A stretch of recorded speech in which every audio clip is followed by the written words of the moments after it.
Wow, megastar Shakib খানের জন্মদিনে আরেকটি ধামাকা এসে গেছে। হ্যাঁ দর্শক, তাণ্ডব সিনেমার ফার্স্ট লুক প্রকাশ করে দিয়েছে পরিচালক রায়হান রাফি। প্রথমে এলো বরবাদের আইটেম গার্ল চাঁদমা, তারপরে রায়হান রাফি পোস্ট করলো ফায়ার সার্ভিস রেডি তো। আর তার কিছুক্ষণ পরেই সাকিবের ফার্স্ট লুক প্রবেশ করে সবকিছু তাণ্ডবে পরিণত করলেন এই পরিচালক আর বস। ফার্স্ট লুক দেখে তো সকলেই প্রশংসার ঝড়ে ভাসছে। সকলেই বলছে সাকিব খানকে তো একেবারে বলিউড সালমান খান লাগছে।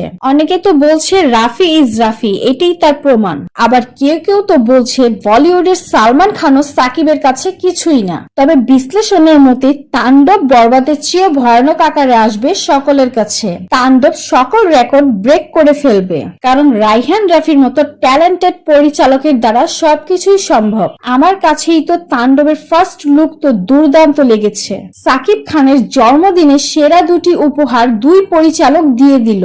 তাহলে আপনারা শুভেচ্ছা জানাচ্ছেন না? এখনই জানান আর বলুন এই লুক কেমন লাগলো।